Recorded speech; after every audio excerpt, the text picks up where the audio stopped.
The desert wind didn't carry the scent of rain, it carried the metallic tang of rust, gasoline, and impending chaos. When a 14-year-old grease monkey resurrected a shattered Harley from the dirt, he didn't just wake a dead engine, he summoned 300 Hell's Angels right to his doorstep. Barstow, California, was a town that seemed to exist purely as a monument to things left behind. Heat radiated off the cracked asphalt in shimmering waves, and the air always tasted faintly of dry earth and exhaust. At the very edge of town sat O'Malley's Scrap and Salvage, a sprawling graveyard of twisted steel, shattered glass, and forgotten histories. For most, it was an eyesore. For 14-year-old Leo Rossi, it was a sanctuary. Leo was a kid, built of sharp angles and nervous energy, his hands permanently stained with grease that no amount of industrial soap could scrub away. He didn't have the luxury of a normal adolescence. With his father long gone and his mother Sarah working double shifts at a diner just to keep the lights on and pay for her expensive asthma medication, Leo had dropped out of middle school to haul scrap. Frank O'Malley, the grizzled, chain-smoking owner of the yard, paid the boy beneath the table $5 an hour and the right to take home any junk he could carry. It was mid-July when Leo found the tomb. He had been tasked with clearing out Section G, an overgrown corner of the yard untouched for nearly a decade. Rattlesnakes nested there among the rusted hulls of 1970s muscle cars. As Leo dragged a heavy chain away from a crushed Ford Bronco, the ground shifted. Beneath a pile of corrugated tin roofing and decades of accumulated tumbleweeds, sunlight caught the dull, scratched surface of chrome. Curiosity overriding caution, Leo spent the next 3 hours excavating the mound. What he unearthed took his breath away. It was a motorcycle, or at least the skeleton of one. It was a 1998 Harley-Davidson Dyna Superglide, though it took Leo's trained eye to recognize the battered silhouette. The front forks were bent inward like broken arms. The gas tank was deeply dented and scorched black by fire, and the leather seat had been chewed to pieces by coyotes and rats. The engine block was caked in a thick, concrete-like layer of oil and desert dust. But when Leo brushed his gloved hand over the engine, he felt a strange, lingering pulse of life. It wasn't dead. It was just waiting. "You found a ghost, kid," Frank O'Malley said, walking up behind him, a half-smoked cigarette dangling from his lips. He squinted through the harsh sun at the wrecked machine. "That heap was towed in by the state troopers 12 years ago. Nasty wreck out on Route 66. Rider didn't make it. Nobody ever came to claim the bike, so it got buried." "Can I have it?" Leo asked, his voice cracking. Frank let out a raspy laugh. "Have it?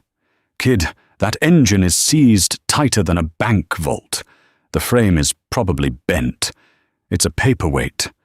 But if you want to waste your time busting your knuckles on it, be my guest. Just don't let it cut into your sorting time." For the next 8 months, the broken Harley became Leo's obsession. He built a makeshift tarp tent over it in the back of the yard. Every spare dime he earned went toward buying cheap tools at pawn shops. He scavenged parts from wrecked motorcycles that came through the gates, a carburetor from a trashed Sportster, a clutch cable from an old Honda, brake lines from a Yamaha. He learned the anatomy of the machine through sheer, stubborn trial and error. He bled over the engine, his knuckles perpetually raw and scarred. There were nights when the frustration brought him to tears, sitting alone in the cold desert darkness, swearing at the seized bolts. But there was also a mystery woven into the steel. As Leo stripped the bike down, he noticed details that didn't belong on a standard factory model. The exhaust pipes were custom welded, thick and heavy. Beneath the scorched paint of the gas tank, faintly visible, was a meticulously airbrushed design of a winged death's head. And hidden inside the hollowed-out center of the heavy, custom sissy bar, Leo found a small, tightly sealed PVC pipe. Inside the pipe was a pair of military dog tags and a heavy silver ring. The tags read, Arthur Dutch Holland. The ring bore the words, Hell's Angels, MC. Leo knew enough about the world to know the weight of that name. The Hell's Angels were a mythic force in the Mojave, a brotherhood bound by blood, asphalt, and fierce loyalty. But Leo was just a kid. He didn't understand the severe, unbending politics of the motorcycle club world.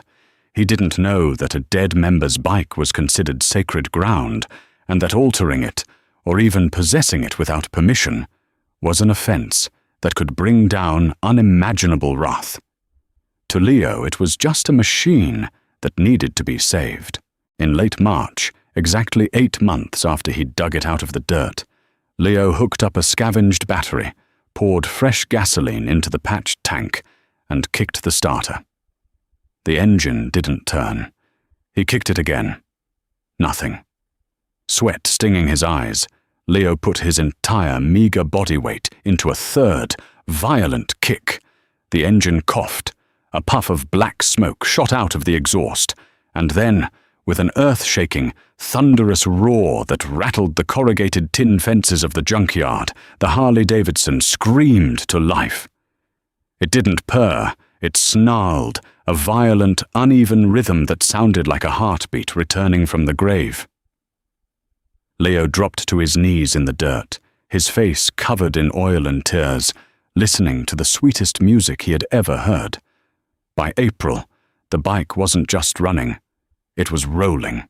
Leo had hammered out the dents, straightened the forks using Frank's hydraulic press when the old man was asleep, and painted the entire bike in a flat, primer black to cover the mismatched scavenged parts. It was an ugly, Frankenstein's monster of a motorcycle, but it was fast, and it was loud. Leo began taking it out at twilight, riding through the dry, empty riverbeds and abandoned dirt roads behind the junkyard. For the first time in his life, he felt a sense of freedom. The crushing weight of his mother's medical bills, the endless piles of rusty scrap, the bleakness of Barstow, all of it vanished when he twisted the throttle. But a machine that loud can't be kept a secret forever. The fatal mistake happened on a Tuesday. Leo had run out of gas 2 miles from the junkyard and had to push the heavy beast to a desolate shell station on the edge of the highway. As he was filling the tank, counting out crumpled dollar bills, a beat-up pickup truck pulled into the adjacent pump. The driver was a man known locally as Greasy Pete, a low-level meth dealer and a hanger-on to various criminal elements in the high desert. Pete stepped out of his truck, his eyes instantly locking onto the matte black Harley. He walked over, his gaze sweeping over the custom exhaust, the distinct angle of the frame, and the faint, raised outline of the death's head beneath the cheap primer paint on the tank. "Where'd a scrawny rat like you get a bike like this?" Pete sneered, stepping too close. "Built it," Leo muttered, keeping his eyes down as he screwed the gas cap back on. Pete laughed, a wet, hacking sound. "Bullshit! You didn't build this frame. That's custom geometry. And those pipes." Pete pulled out a cracked smartphone and blatantly snapped 3 photos of the bike, catching Leo's frightened face in the frame of one. "That looks awfully familiar, kid. I know people who pay good money for info on missing hardware." "Leave me alone," Leo said, his heart hammering against his ribs. He kicked the bike to life, the roar making Pete step back, and peeled out of the gas station, tearing back toward the safety of the junkyard. He thought he had escaped. He didn't know that within 20 minutes, Pete had sent the photos to a contact in San Bernardino. From there, the images were forwarded to a clubhouse in Oakland. By midnight, the photos were projected onto a wall in a smoke-filled room where the highest-ranking officers of the Hells Angels Motorcycle Club sat in dead silence. The club had been looking for Dutch Holland's bike for 12 years. Dutch hadn't just been a member. He had been a legendary enforcer, a brother who had saved the lives of 3 chapter presidents. When he died in the wreck on Route 66, the police had claimed the bike burned to ashes and the wreckage was disposed of. The club never believed it. They had scoured salvage yards for years, but the trail had gone cold. Now, staring at the photo, Big Jim Callahan, the nomad president, a man built like a freight train, with a thick grey beard and eyes like chipped flint, leaned forward. He recognized the weld marks on the exhaust. He recognized the frame. And he saw the 14-year-old kid sitting on their sacred, stolen history. "Mount up," Big Jim rumbled, his voice leaving no room for debate. "We're going to Barstow." 3 days later, the town of Barstow stopped breathing. It started as a low vibration, a trembling in the asphalt that made coffee spill over the rims of cups in the local diners. Then came the sound, a deep, synchronized, terrifying drone that sounded like a squadron of heavy bombers descending from the sky. Leo was in the junkyard, organizing a pile of copper wiring, when he felt the ground shake. He looked toward the chain-link fence. They came down the main desert highway in a staggered, perfect formation. They didn't stop at the red lights. Local law enforcement cruisers sat parked on the shoulders, their officers watching in tense, paralyzed silence as the river of leather and chrome flooded the town. There were 305 of them. The armada of Hell's Angels completely surrounded O'Malley's scrap and salvage. The air turned thick with dust and the suffocating heat of 300 idling Harley-Davidson engines. The sheer spectacle was terrifying. It was an invading army claiming a patch of dirt. Frank O'Malley rushed out of his corrugated tin office, dropping his clipboard, his face entirely drained of color. "Lord Almighty," he whispered. The engines cut off almost simultaneously, leaving a ringing, heavy silence in their wake. From the front of the pack, Big Jim Callahan kicked down his kickstand. He dismounted, followed by 4 massive stone-faced bikers wearing the coveted filthy few patches. Big Jim walked slowly to the chained gate of the junkyard. He didn't shout. He didn't posture. He simply wrapped one massive, leather-gloved hand around the chain and looked at Frank. "Open it," Big Jim said. Frank's hands shook violently as he fumbled with the padlock keys. He swung the gate open, stepping back. "We don't want any trouble, gentlemen. Whatever you need."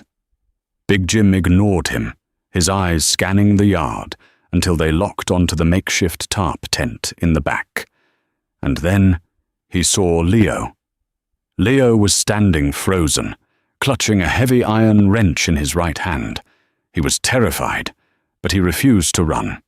He stepped out from beneath the tarp, putting himself between the giant biker and the matte black Harley he had bled for. Big Jim stopped 10 feet from the boy. The 300 men outside watched in absolute silence.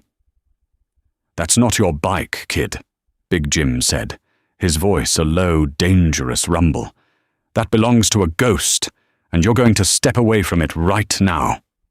Leo swallowed hard, his grip tightening on the wrench. He knew he was about to die, but he looked the president of the Hells Angels dead in the eye. "No," Leo said, his voice trembling but defiant. "I brought it back to life. It's mine." A collective murmur rippled through the bikers at the fence. The 4 enforcers behind Big Jim shifted their weight, their hands moving instinctively toward their belts. Big Jim just stared at the skinny, grease-stained boy, his expression unreadable as the desert wind howled through the graveyard of metal. The silence in O'Malley's scrap and salvage was absolute, broken only by the rhythmic, metallic tink, tink, tink of cooling exhaust pipes from 300 motorcycles outside the gates. Big Jim Callahan did not blink. He stared down at the 14-year-old boy holding a rusted iron wrench. Beside the nomad president, an enforcer named Bobby Chains Higgins, a man whose face was a map of knife scars and bad decisions, took a deliberate half-step forward, his heavy boots crunching on the gravel. "Hold your water, Bobby," Jim rumbled, raising a single, leather-clad hand. His voice was gravelly, carrying the quiet authority of a man who had survived decades of highway warfare. He didn't take his eyes off Leo. "You got a lot of sand, kid. I'll give you that. But you're standing on holy ground, and you don't even know it." Leo's hands were shaking so hard, the wrench rattled against his grease-stained jeans. "I found it in the dirt," he said, his voice cracking, betraying his youth. "It was dead. The engine was a solid block of rust. The forks were crushed. I bled over this machine for 8 months. I brought it back." Jim slowly closed the distance, stopping just inches from the front tire of the matte black Harley. He crouched down, his knees popping like dry twigs. He ignored Leo's defensive posture and reached out, running a bare, calloused hand over the cold engine block. He traced the lines of the cylinder heads, his fingers lingering on the custom-welded exhaust pipes. "Dutch welded these himself," Jim murmured, almost to himself. "Back in '96, Oakland charter. He used a TIG welder he bartered off a Navy shipbuilder. Said he wanted pipes that sounded like the end of the world." Jim stood up, towering over Leo. The sheer physical presence of the man was suffocating. "How did you unseize the pistons, boy? State police let this thing sit in the weather for a decade before they dumped it. The block should have been fused solid." Leo swallowed hard, his mechanical pride momentarily overriding his terror. "I soaked the cylinders in a mixture of diesel fuel and automatic transmission fluid for 3 weeks, he explained, his words tumbling out in a nervous rush. "Then I used a breaker bar on the crankshaft nut, rocked it back and forth, millimeters at a time, every single night after my shift. I had to rebuild the carburetor using parts from a trashed 1980s Sportster, and I remachined the brake rotors on Mr. O'Malley's lathe." A ripple of low, impressed murmurs moved through the front line of bikers standing by the fence. These were men who worshipped at the altar of the internal combustion engine. They knew exactly how grueling and meticulous that process was. To hear that a scrawny teenager had done it alone, in the dirt, using scavenged junk, bordered on miraculous. Jim's hardened expression softened, just a fraction. "You got the hands of a surgeon and the stubbornness of a mule, kid." He paused, his dark eyes locking onto Leo's. "But you're missing something. There was a cavity in the sissy bar, a custom hollow." Leo felt a cold sweat break out on his neck. He knew exactly what the giant biker was talking about. Slowly, agonizingly, Leo lowered the iron wrench. He backed away from the motorcycle, moved to a dented red toolbox sitting on a cracked cinder block, and pulled open the bottom drawer. From beneath a pile of greasy rags, he retrieved the sealed PVC pipe. He walked back and placed it into Big Jim's outstretched, scarred palm. Jim twisted the cap off the pipe. He tipped it over, and the heavy silver ring and the metal military dog tags spilled into his hand. The midday sun caught the unmistakable winged death's head engraved on the silver.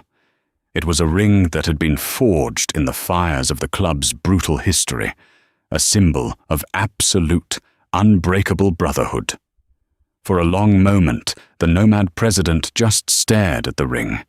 The intimidating, terrifying aura of the biker seemed to evaporate, replaced by a profound, heavy grief. "Arthur Holland," Jim said softly, his thumb tracing the embossed letters on the dog tags. "We called him Dutch. He was my sponsor when I prospected for the Barstow charter back in the 80s. He was the man who taught me how to ride in a pack, how to fight, how to survive. When he went down on Route 66, they told us there was nothing left. No bike, no colors, no ring. They told us he burned up into nothing. Jim looked up, and for the first time, Leo saw that the giant man's eyes were glassy. For 12 years, his widow hasn't had his ring. His brothers haven't had his colors. You didn't just dig up a motorcycle, kid. You dug up a ghost that we desperately needed to put to rest. Leo's chest tightened. He looked at the motorcycle, his sanctuary, his ticket to freedom, his only prized possession in a life filled with rust and poverty. So, you're taking it. Jim slipped the ring and the tags into the breast pocket of his leather cut, directly over his heart. He looked at the bike, then at Leo. Club law is club law, Jim stated, his voice returning to its authoritative rumble. A civilian cannot possess a patch member's death bike. It's sacred. It belongs to the Hells Angels. It goes back to the Oakland clubhouse to sit in the center of the table.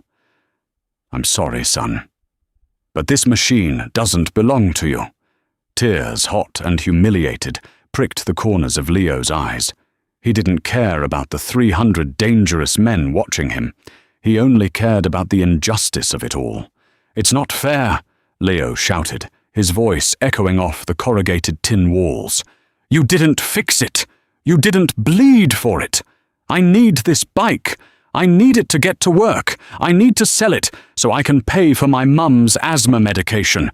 She's drowning in debt, and this was the only valuable thing I've ever had.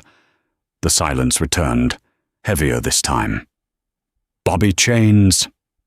Higgins scoffed quietly, but Jim shot him a look so venomous it could have peeled paint. Jim turned his back on Leo and faced the sea of leather and denim outside the gates. He raised his right fist into the air. Officers, Jim roared.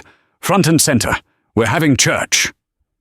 Right there, in the middle of the dusty Barstow junkyard, the Hells Angels held a club meeting. 50 of the highest-ranking members, presidents, vice presidents, and sergeants-at-arms from chapters spanning from San Bernardino to Oakland, unlocked the gate and marched into the yard. They formed a massive, tight circle around Big Jim, the resurrected Harley, and a bewildered Leo.